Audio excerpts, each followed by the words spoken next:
What's going on, everybody? It's Ricky with Video Homicide back with another stack of horror and just exploitation-y badassery. Real quick, before I start off this video, yesterday me and my dad added another shelf to my wall of DVDs and VHS, and all my non-horror, non-exploitation stuff is now displayed. I haven't looked at some of these movies in over a year because they've just been in boxes, and now I can finally, like movies like Lifeboat, my DVD copy of Blood In, Blood Out, Belly, Boondock Saints, Close Encounters, Commando. Like, there's just a lot of stuff that I forgot I owned. Movies like like Leon the Professional, Nikita. I think the same director. Platoon, of course. I got Platoon on VHS, but it just looks so much better on DVD, obviously. But in the process of pulling out those boxes of movies, I found all this the stack of like magazines, comics, graphic novels, books, like all this insane stuff. And I wanted to quickly show it off. So the first thing is Heavy Metal, the issue from September 1981, which has the most iconic cover, in my opinion, of all the Heavy Metal issues. Beautiful work by Chris Achilleos, who has recently passed away just a couple of months ago. But I pulled out a couple of things I wanted to show. Like, look at this image right here. Like, how fucking cool is that? If you've never like dug into some heavy metals and you're into art, like you don't even really need to be into comics, just like into art. Like, there's so much cool stuff happening in these books. Like like artists like Richard Corbin. Like, I'm not sure who the artist is behind this, but uh, just really nice work, black and white color. Just to give you a glimpse of the old Corbin. I gotta get some Corbin action here. Richard Corbin is a very interesting artist. Like, he's known for making like little models of faces and stuff so he could draw them from different angles and all sorts of interesting stuff like that, which I just find fascinating. Um, there's a variety of different types of art styles here, so you get everything from like sword and sandally kind of stuff to the den stories and whatnot. But one of the biggest heavy hitter moments in this issue for me is the article called "The Shape of Rage," which I feel like I've talked about before, but this is written by Timothy Lucas, and it's all about the works of John John Carpenter, David Cronenberg, and George Romero and Joe Dante. So George Romero, of course, famous for Night of the Living Dead, Dawn of the Dead, Day of the Dead. Cronenberg, of course, famous for Videodrome, Scanners, The Brood, the Fly remake, just tons of really good stuff. Carpenter, Halloween, The Thing, The Fog, fucking Escape from New York, Big Trouble in Little China, lots of stuff. Joe Dante, I believe, what did Joe Dante do? Did he do The Howling? Um, Wow, I probably sound like a novice, but anyways, really cool article. I've actually read it once a while ago, and I might even consider reading it live on a video and being able to share it with everyone. So there's that issue of Heavy Metal. Next we got Robocop #1, which is the Marvel adaptation. But I love how you got like all the bad guys right there, like Clarence Boddicker, Dick Jones. You got the black dude. I think that's supposed to be like Emil, or that's supposed to be Emil, but of course you got the poster on the back. I just want to quickly take a look at who is doing the art in this book. I picked it up for $1.99 long ago. Ba, ba, ba, ba, ba. There's a really nice black and white photo of Robocop. Murphy. Who the fuck did this? So it's penciled by Xavier Salteris and Alan Kuppenberg. And the story is by Bob Harris, or it's adapted by Bob Harris. So this is actually a really good drawing of RoboCop. I gotta say, kind of looks like like he's got like such a thick lower half. He's kind of like a broad, but yeah, the art is really cool. Here's a good shot of inside of the station. Really good depiction of Murphy there. Love this stuff, man. I actually sold off all my RoboCop, like all my Marvel RoboCop comics. Just I like looked through them all and I was like, this is really cool stuff, but it just wasn't, you know, I didn't need it in my collection. I kept this because it's black and white and it's really, really fun. It's sort of more on the adult side compared to the comic book, or to the Marvel comic book. Even though this is a Marvel comic book, I just want to see if there's anything with Emil at the end, like when he's all. Emil was like one of my favorite like bad guys, other than Clarence Boddicker. I love when he gets all melted to shit. I don't think that's in here though. How the fuck did they not put that in the comic? It's like one of the best parts. I guess that's supposed to be it, but it doesn't look that great. I think that it could have been way, way, way better. Nonetheless, love me some Robocop. I'm so fucking happy that it's Sunday. Like, I know that we gotta go to work tomorrow, but I'm just happy that I can take the time to do all this. Like, I wanted to make a live video last night. Like, I wanted to stream, but I just ended up saying fuck it because it got too late. It was like 1 o'clock by the time I got in, or maybe 12:30 or something like that. But either way, I was like, man, I'm just too tired to go for a couple of hours. So I decided I'll just record a video tomorrow, meaning today. We got Fuddle Faddle or Fuddle Duddle, Volume 1, Number 5. This is like some weird like Canadian. I don't know if it's from Canada or if it's just exploiting Canada, but it is like like an underground comic. And this on the back again looks like a Von Bode style, like with the big tits and the nipples popping out. I'm not sure who is behind this book or even the year. The year.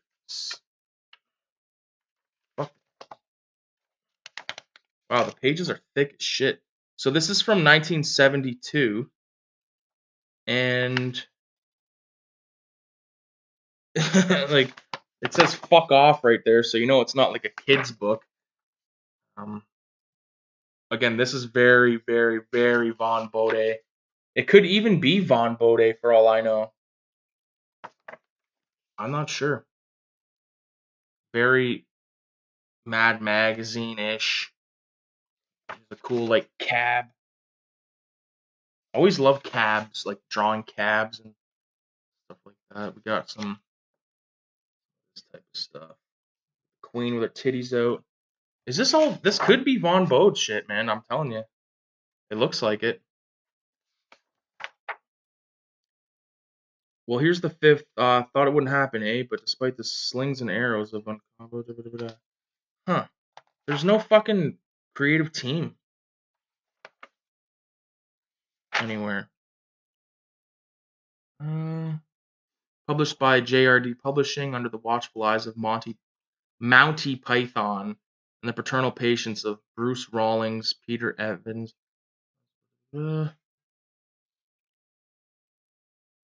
Yeah, I don't know who the fuck made that, but it's pretty cool. I'm not gonna open this one because I don't want it to get too fucked up because it's already kind of fucked up. But this is I don't know which printing, but this is the Fabulous Furry Freak Brothers issue 1, which I love. Gilbert Sheldon, he's an amazing artist. I recently picked up a Freak Brothers Compendium, which has the story that I've wanted to own of Gilbert Sheldon's for so long, which is the story of how he lent, the Freak Brothers this place to live, and they sold the whole house for dope. I just thought that was funny. It was made famous to me, or first made known to me through Comic Book Confidential.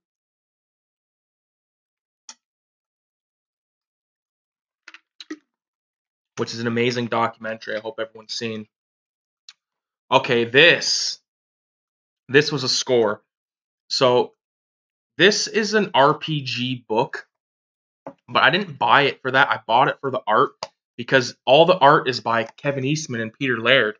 This is the Teenage Mutant Ninja Turtles and Other Strangeness. It was an RPG game. I actually drew this exact cover multiple times. I love the back cover. And it has all these like images that like you just wouldn't see anywhere else, like by Eastman and Laird, like just stuff that like is so good that I would almost like get a tattoo of. You know what I mean? See if I can find this one I'm looking for. Like this, I drew this monkey many times, or ape.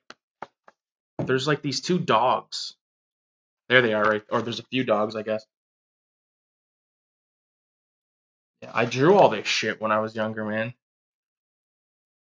Like, look at this, like porcupine or whatever the fuck it is with guns. Love that shit.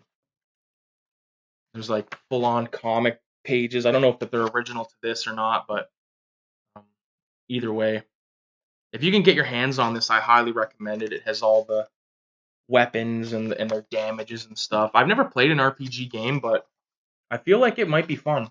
I'd like to at least try it once. Um, there's a bigger image of that thing. Really cool. That was good. I think I picked that up for a couple bucks at a thrift store. This is one of my prized possessions. This, like, it just seems so hard to find. I've only seen it in the wild once, and when I seen it, I bought it. This is Creepshow.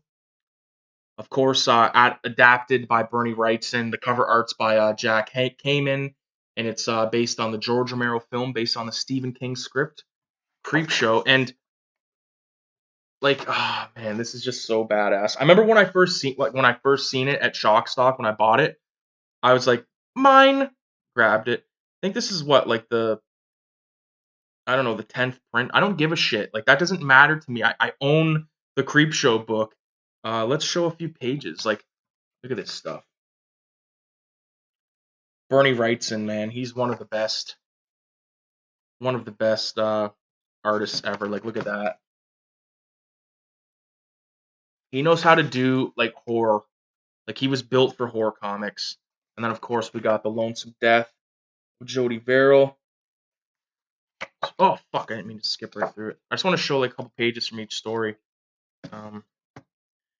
You lunkhead. Like, look at that. Blows his fucking brains out. Good stuff. And then of course the crate. Look at even the dude's like flipping his coin, just like how it starts. Love it. Let's get a shot of Fluffy. Where are you, baby? There. Oh wow, look at that. Fantastic work, man. Like,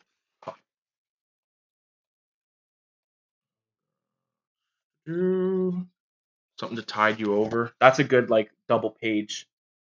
Like when Fluffy's in the water, and then we got Buddy's head in the sand.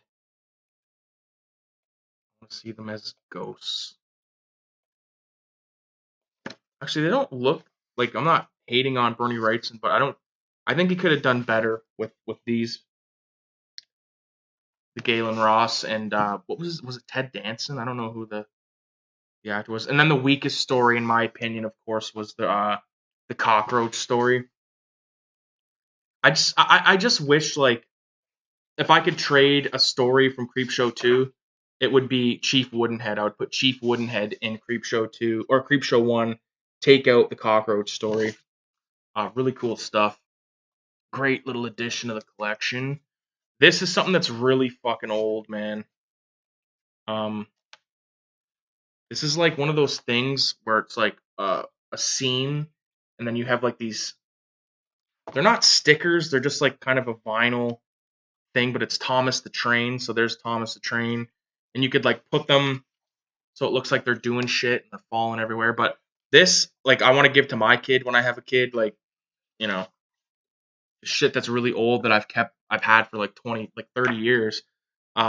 This is a magazine I bought. I think I got it from a flea market, like a shitty flea market, and like I was like desperate. I was like, oh, I need to buy something, and I found this little magazine or little zine called Cinemacobra, and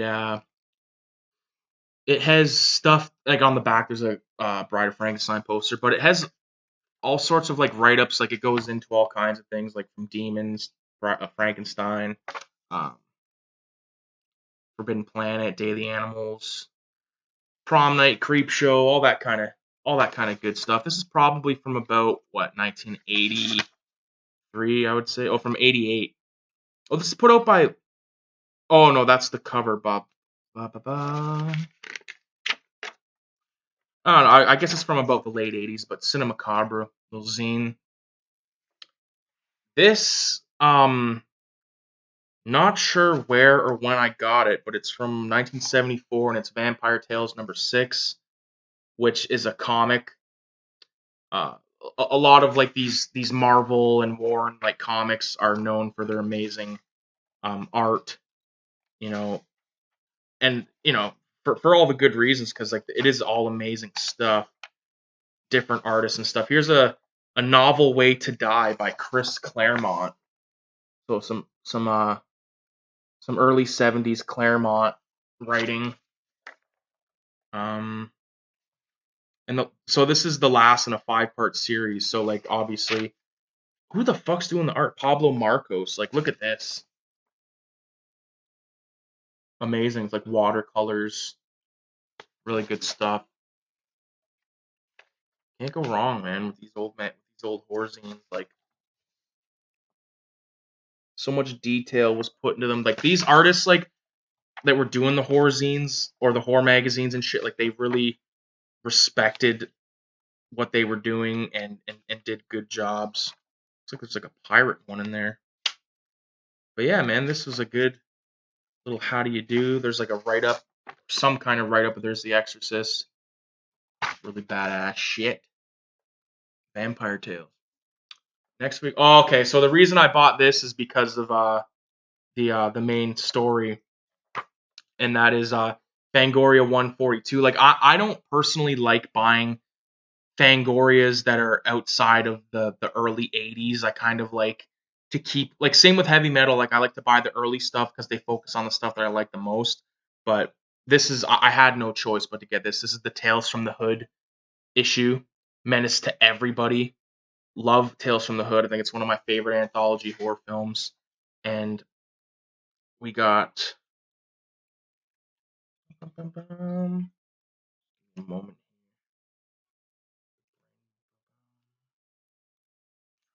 Find the Trying to find the goddamn. Here it is. Okay. I think that's probably where the poster was right there, and it probably got taken out. But really cool shot right there. This man is Martin. What was it? Martin Morehouse or something like that.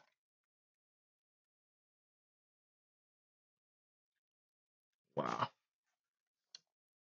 Cool behind the scenes photo with the grave. I'm gonna piss on his grave. Badass stuff. Yeah, I prefer the older Fangorias because you know just the way it goes. This almost looks like a fucking Ralph Steadman painting. It's not, but it's weird. Boom. Oh yeah, this is when I first started to buy the famous monsters, and I was just trying to get random ones. But this is famous monsters number 266.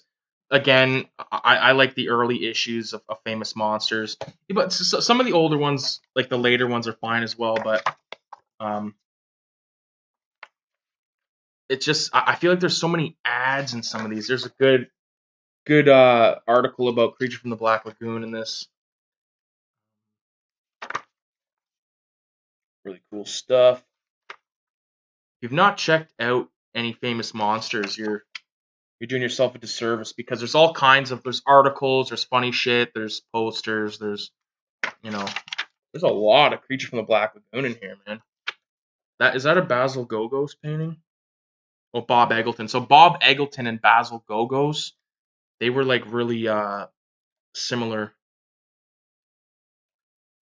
and a bunch of stuff about Wizard of Oz. Not I like Wizard of Oz, but I don't think it's like the best thing since sliced bread. That. Then this is Gore Zone magazine, and I bought it because it has the Fulci zombie eye scene. I actually used this on the cover of Cinema 187 issue 1, Gore Zine number 28.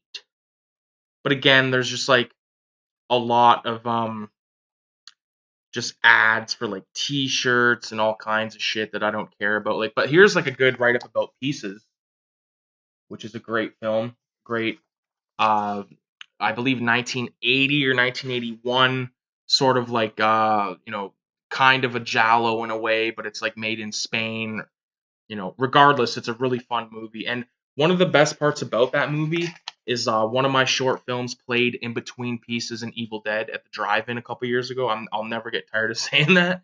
So, and then we got like a lot of stuff about Pieces. Really, I gotta sit down and read this issue. I never read this. Really fun shit. But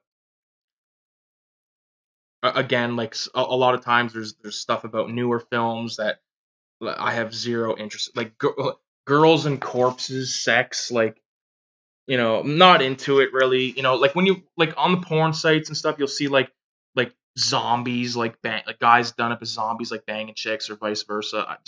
I don't, not for me. Of course, Zombie 2 or Zombie, really cool shit happening in there, man. I love me some magazines. Here's Leanna Quigley, like in her older day, like the older era. Linnea Quigley still being naked. There's her ass, like her actual ass. But she's older, so it's kind of like, eh. Wow, okay, there she is naked. Yeah, I'm not gonna show her tits, but there she is, full on naked, dude. If you're looking for a photo of Linnea Quigley, like in her later era, wow, look at this. This is like how they did the effect for Kevin Bacon in Friday the 13th. I could take a photo of that. That is cool. There's Savini getting some effect ready. Wow, man. Love that.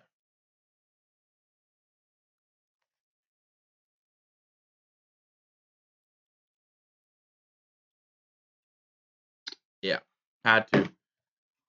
So, Gore Zone, really cool shit. I love how they focus on older stuff. This, I believe, was sent to me by my friend Jared. I could be wrong on that, so I apologize. But it's called Scary Monsters Magazine. And it has like one of those types of double wide spread, but it's like a cross between a comic and a just it's kind of like a famous monsters type deal. I'm not gonna. Oh, there's like a poster, Bela Lugosi. Probably the rest of it's, and then on the other side, there's. I'm not sure who that is. It's definitely not Karloff. I really like this dude right here. I wonder, like that. It's just like a really cool little drawing. I might have to like utilize that use of those glasses because I think that's really cool. Cool with that. Here's a book I remember buying from a thrift store. It's all about the first season of The Outer Limits. There's the an ad for the show, but here's the cover. Outer Limits: The Human Factor, and not too much about it. Just kind of gives you a breakdown of the director, the actors, um, the cat. Yeah, so I'm kind of rusty on Outer Limits. I've definitely seen much more Twilight Zone in my day, but this is dusty. Next, we got Dead World Classic, the Vince Locke collection. Now, this is really cool because it's sort of like a punk rock, black and white comic, but it's almost like Frank Miller-esque in a way. It's very scratchy. I can find it really cool. Wow, I'm okay. So I must have been reading this at one point because there's a bookmark. The bookmark is uh, a ticket to 21 Jump Street film. But like, look at this. There's like a punk dude on a motorcycle, like that. They're cool. Pretty sure the zombies can talk in this. I remember this now.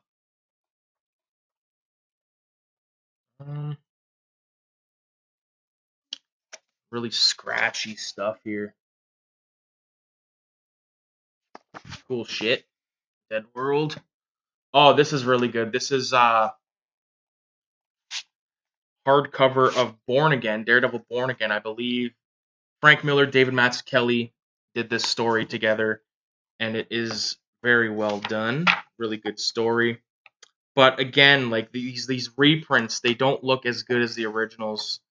Like the art isn't like it's, I don't know, it just looks different on newsprint compared to uh these trades where everything's polished and completely white backgrounds and shit. I don't know. It's a good story. It's just, if you could find the original issues, I would go with that. Here's an amazing story I've talked about a few times. This is Killigy by Alan Robert, who was in a band called Life of Agony. This is a really badass book. If you've not heard of it, it's not surprising, but it's got really cool art style. I actually made a video about this years ago when it first came out, and then Alan Robert got a hold of me and actually sent me a bunch of stuff. Comic, like his other his other two miniseries, which were Wire Hangers and I don't remember the other one. It might have been called Crawl to Me, I want to say, but all autographed. He sent me a sketch, like a shirt, all this kind of stuff. So big kudos to Alan Roberts, or Alan Robert. This is like, it actually, it's like Goodfellas meets Dawn of the Dead in a way. It's really cool. This is the book that I was actually looking for when I first started to put all the stuff on the shelf, my bookshelf, that is. This is the Warriors Adaptation, put out by Dynamite Comics. The adaptation is done by the art is by Chris DeBarry and Tommy Patterson, and it's pretty good stuff. I'll give you a show. It's kind of like that moderny, like that type of art. Let's see if I can find a good one. Like, there they are being chased by the Turnbull ACs. I think that this book would have done better as a black and white. Baseball Furies, of course. Fucking wimps. Bunch of wimps. I love that scene where they're in the bathroom kicking the shit out of the punks. I believe that gang was called the Punks. And then one of the most iconic scenes, Warriors come out and play. Fun stuff, man. This I think I bought when I lived here. So I bought this within the year, I would say, but it's Psycho 1, 2, and 3, the novels by Robert Bloch. So it's pretty badass. Never read any of them yet, obviously. We got The Good, the Bad, and the Ugly, issue 1 by Dynamite Comics. Not going to open it. I'm not going to open this either, but this is issue 3 of The Mocking Dead. I think I have the rest of it somewhere in a short box, but that's around the time I tuned out of comics. Okay, and then we got a stack of Frank Miller, Dave Gibbons, Martha Washington books. There's issue 2, issue 3, issue 4.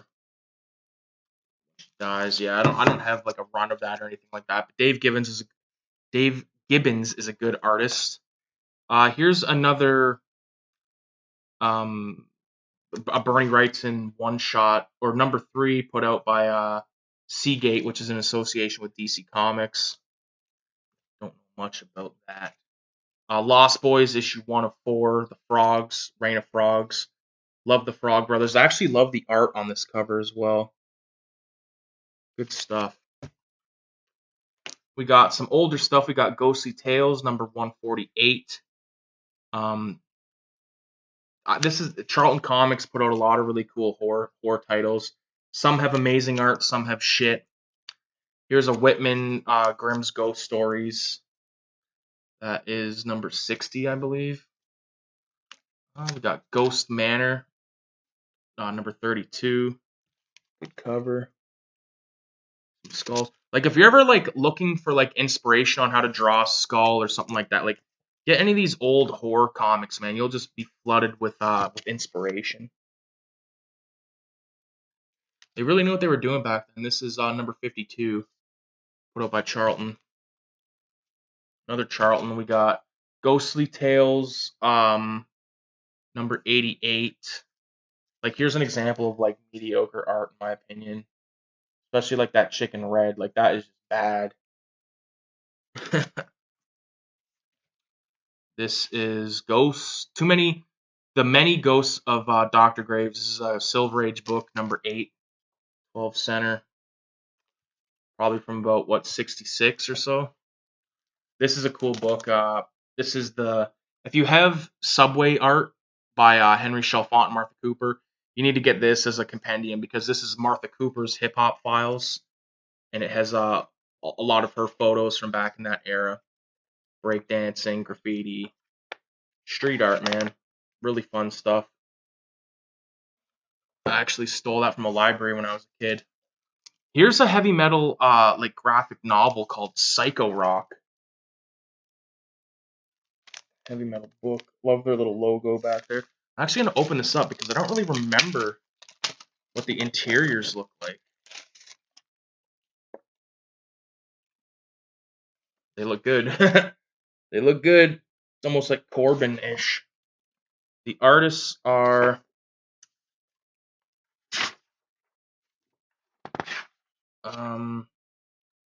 by Macedo, translated by Sean Kelly and Valerie Marchant. So Macedo, I don't know, that's like a Portuguese last name. Look at this shit. It's like fucking Lemmy. There's a couple of different stories in here, it looks like. Cool ass shit though, man. Nova. I don't know, man. Gotta read that. Whoever fucking bagged this, I must have bought it from like LA Mood or some shit. They always had weird kind of stuff down in the basement. LA Mood, man, it was a good comic book shop. Like in the basement, they had tons of stuff, but then they moved. I haven't been to the new location, but they really started to specialize in like card games and that type of shit, and I just have no interest. So here we got some Twilight Zone magazines. These are a lot of like short stories and stuff. This is June 89 issue. This is October 88. And then this one is December 88 with Rod on the cover. It's actually a painting, really well done painting. Ooh yeah. What the hell is this? Piece of paper of sorts? Oh! Notice of refusal of an application for legal aid. This is when I was a little shithead. On the basis of information before me, this is to advise you that I've refused your application for legal aid dated 25th August, not 2008. Defense. My crime was mischief under 5,000. For this one. It's funny.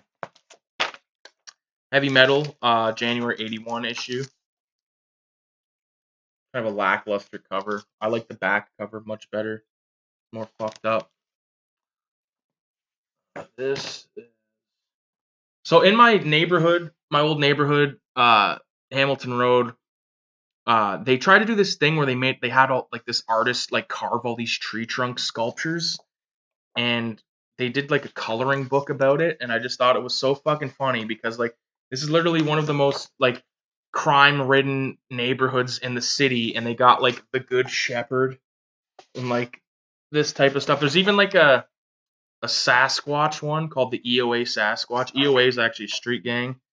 What they call, I don't know if it's in this book. They might have made that after this. I don't fucking know. Oh, there it is right there. The EOA Sasquatch.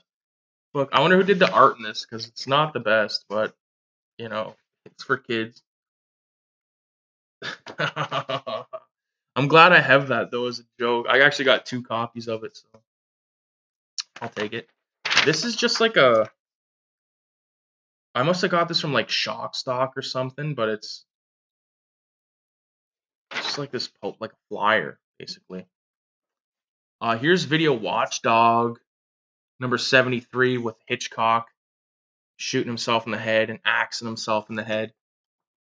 It's kind of like same thing as that Cinemacobra kind of thing. There's my boy Peter Cushing. Yeah. Nothing too fancy in here to write home about. Excuse me. Here's another issue of that Mocking Dead. This is issue 1. I think that Kevin Eastman did covers to this. Oh, no, that was called The Other Dead, I think. I got some of them. Here we got Eerie number 58. My earliest Eerie, it might be Creepy, but I have issue 2. I think of Creepy, which is my oldest issue of either one of these. Great art in these. It's pretty much the quintessential horror magazine for comics and stuff like that. Like, you get artists, like every kind of artist, like Richard Corbin, Bernie Wrightson, you know, Esteban Murado. Like, look at this. Like look how insane this is. Beautiful. It's just beautiful work, man. Like, that's what I'm saying. Like, any of these older horror comics like this, you could get tattooed on your body, and it would not be like, no one would really think twice about it. Like, they just look so good. Art. That's definitely Bernie Wrightson. Story and art by Bernie Wrightson. The Pepper Lake Monster. It's guys like Bernie Wrightson, Richard Corbin, Kevin Eastman, Frank Miller. Like, as soon as you look at their stuff, you know who it is. And I like that. Here's a Corbin story called The Child. Or Mind of the Mass. Not sure, but his coloring style is so unique. It's like a lot of airbrush shit. Like, this is what I'm talking about. Like, look at this. Like, this book is literally from 1974, and like, look how clean and polished that is. Phenomenal. Leopold Sands. This is a story by Doug Monk, actually. Oh, I just seen a panel I know Kayla would like. Look at all these like this chick's like transforming into a witch. Like, no, I could take a photo of that for Kayla because I know she would dig that.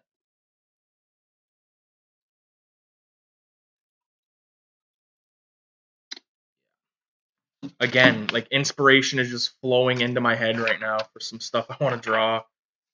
Really badass stuff here. And of course, always chock full of really cool ads in the back. Like, of course, you got the Hong Kong gorilla, the jungle giant. You can't go wrong. Here we got another issue of Gore Zone. This is Gore Zone number 30. I believe that is from the Night of the Living Dead remake. I think. The little girl.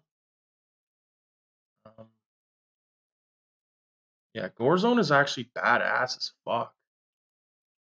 Wow, what the fuck? That's Sal Governale from the Stern Show. What the fuck is he doing in an issue of a horror magazine? If anything, you'd think it'd be Richard Christie, because he's actually like a horror guy. Stuff I don't give a fuck about. I actually got that right there, that triple feature, the Blood Trilogy. I got them all on tape as well, but I'd like to get them single on DVD or Blu-ray, but we got some Cannibal Ferox shit right there. Love that movie. I love that actor, the one like that. This dude, he's in like his name's Giovanni something. I've actually met him at Shock Stock, but that was before I knew like who he. Like, I remember I seen him. He's like this old bald dude. I'm like, who the fuck's that? And then I realized that he's in like fucking 7 or 8 of my favorite movies. Got an article about Cannibal Holocaust, of course. Gotta have that. That is fucking cool, man. This is when they were putting out those. I believe that these are steelbooks, the Demons and Demons 2 steelbooks. Moods has them. I've seen them show them. Sometimes I've watched the same Moods videos like many times just because certain stuff I just like to see. Where's that fucking cover page thing? Wow. Whoa. Holy fuck. I just got spit all over this page, man, but this is the guy that gets his head taken off in Dawn of the Dead. It's how they did it. Just like the fucking Kevin Bacon thing. This is getting a photo.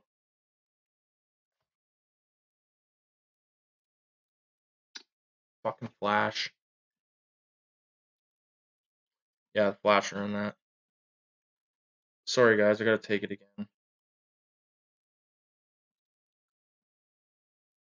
I know this is not like my usual type of video or style of how I film the video, but I just wanted to do a. It was originally going to be wow. That's the guy that gets his head blown off in Dawn, or like the model, whatever. Wow. Girl, not naked in this issue, but whatever. Great. Gore Zone, I recommend Gore Zone more than I recommend Fangoria and shit like that, because at least they're showing old stuff, like the classics. The new stuff, dog shit to me, This I feel like I've shown in the last like year or two, but this is Tales from the Whorehouse of Horror with all the dildos, like the dildo Iron Maiden. Very classic. Pick that up at Shock Stock. I'm not gonna go through these. I will show the covers, but this is another Shock Stock by Zombie Jesus is always there. Zombie Jesus versus Robot Hitler, #2. Zombie Jesus versus Vampire Elvis. George Romero. Michael Jackson. And then Robot Hitler #1. And look at the back of the Romero one. Look at that.